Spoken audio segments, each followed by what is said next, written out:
रघुवीर समर्थ. आज मनाचा 7वा श्लोक. मारुती बुवांनी काय बरं अर्थ लिहिलाय.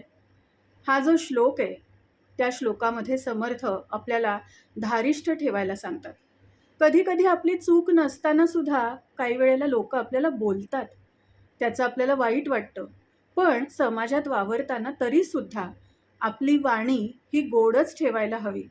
याविषयी श्लोक आणि समर्थ भक्त मारुती बुवा यांनी लिहिलेला त्याचा अर्थ मी वाचून दाखवते.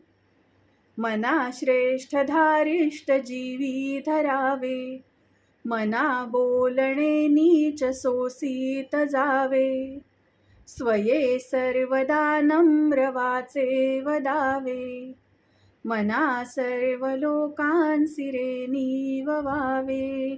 श्रीराम. कश्चित धीरः. पहा, परमार्थ मार्गावर वाटचाल करत असताना हृदयात अत्यंत धैर्य असावे लागते. गुरुकृपेला पात्र होण्याकरता प्रसंगी स्वतःच्या मीचेही बलिदान करण्याचा प्रसंग येतो.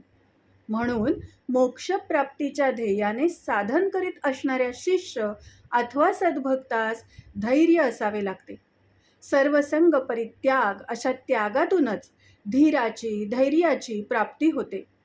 जीवनात अतिउच्च ध्येय असेल तरच सहज सहनशीलता शांती अंगी बांधली जाते.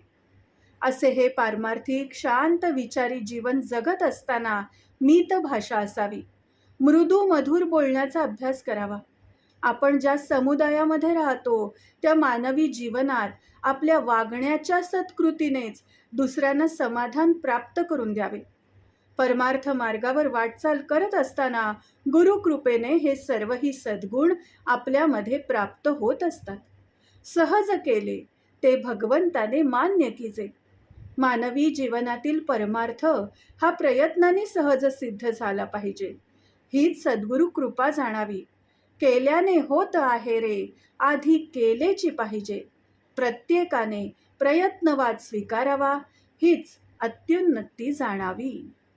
जय जय रघुवीर समर्थ.